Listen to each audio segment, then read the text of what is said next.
FB official में एक बार फिर से खुशामदीद। नाज़रीन, उम्मीद है कि आपको अगली वीडियो पसंद आई होगी और इस वीडियो को भी भरपूर लाइक और शेयर करेंगे। वियतनाम वॉर के दौरान आर्मी के हाथ एक ऐसा केमिकल आ चुका था जिसको वो जख्मियों के जख्मों पर स्प्रे करते तो उनकी ब्लीडिंग फौरन बंद हो जाती थी, फिर बेशक जख्म कितना ही गहरा क्यों ना हो। इस केमिकल ने हजारों लोगों की जान बचाई थी और आपको ये बात जानकर हैरत होगी कि ये केमिकल आज हर घर में जरूर पड़ा होता है। नाज़रीन, डेली लाइफ में इस्तेमाल होने वाली कई ऐसी चीजें हैं जो किसी मकसद से नहीं बल्कि गलती से इन्वेंट हो गई थी। सबसे पहले हम नजर डालते हैं कोका कोला पर। किसको मालूम था कि तलवार का एक वार दुनिया की सबसे फेमस सॉफ्ट ड्रिंक बना कर छोड़ेगा।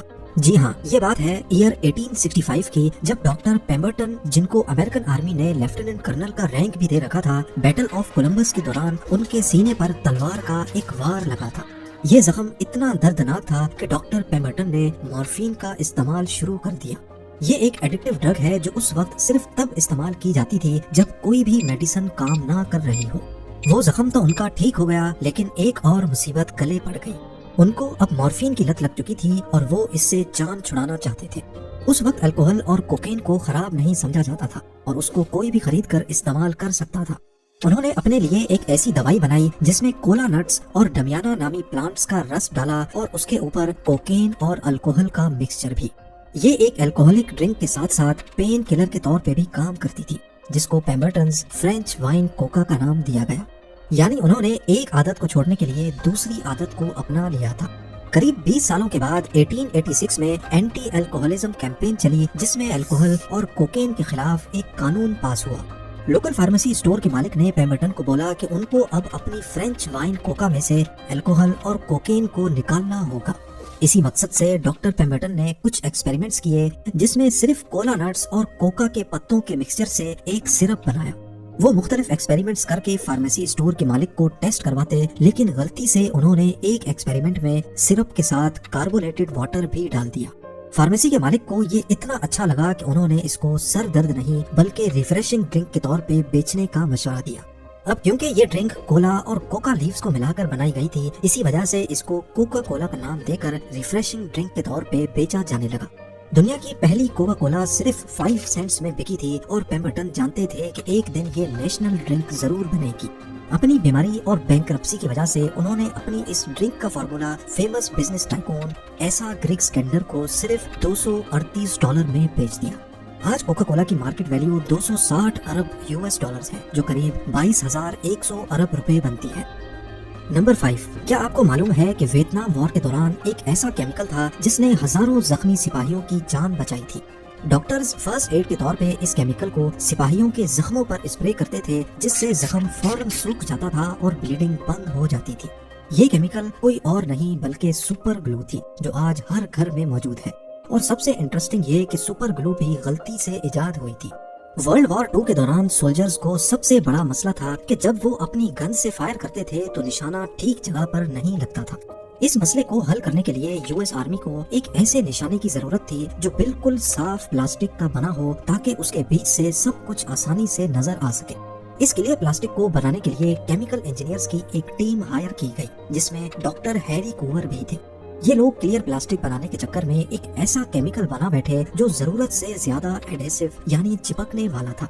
सयानो एक्रेलाइट नामी ये केमिकल गन्स का निशाना बनाने में काम ना आ सका।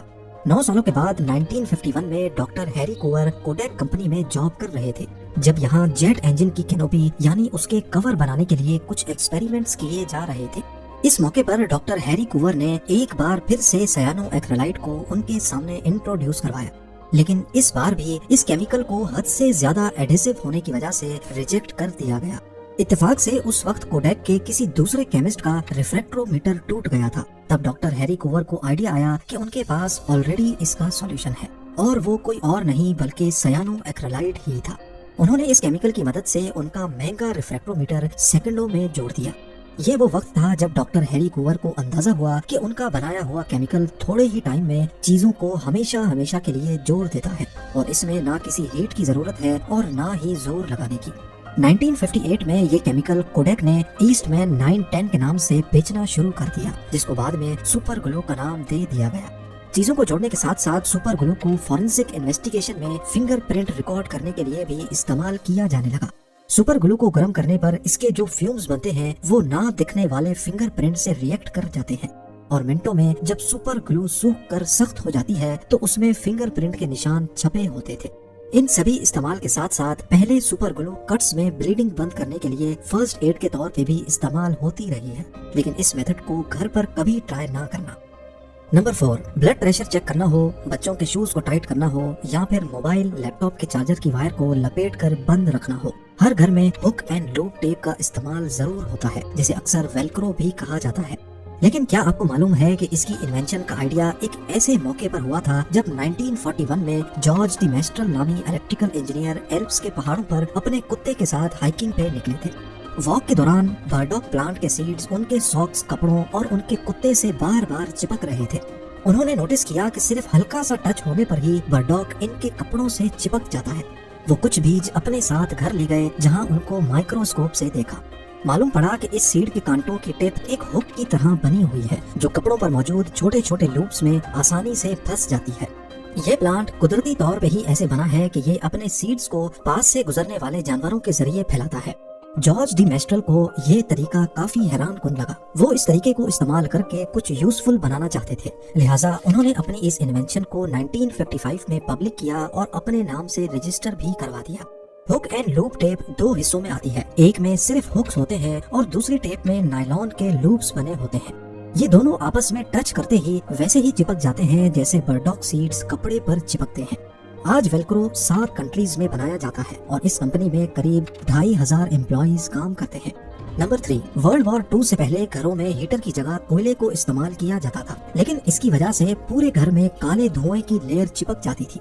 तभी प्लेडो को इन्वेंट किया गया जिसको इस्तेमाल करके कालक को हटाया जाता था।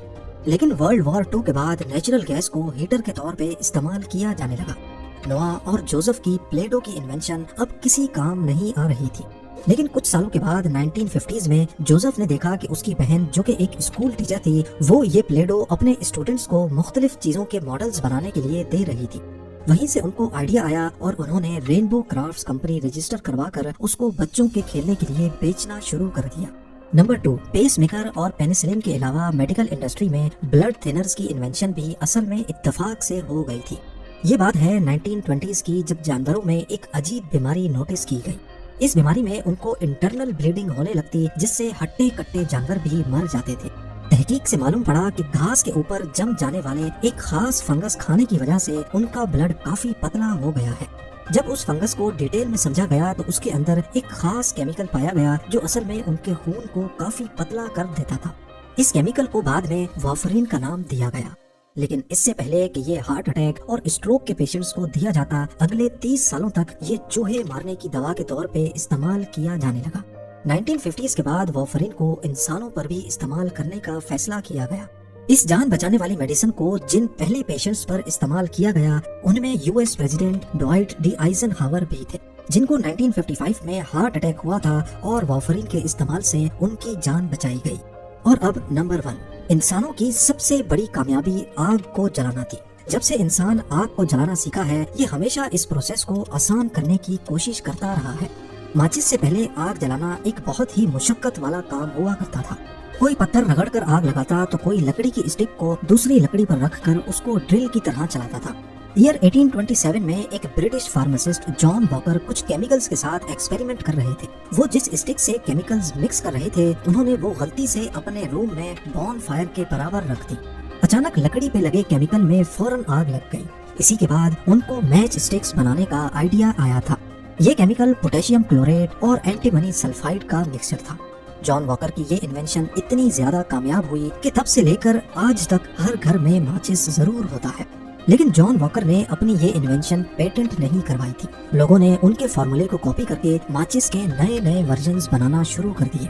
1859 में जब उनकी मौत हुई, उसके बाद से ही उनको मैच स्टिक का इन्वेंटर माना जाने लगा।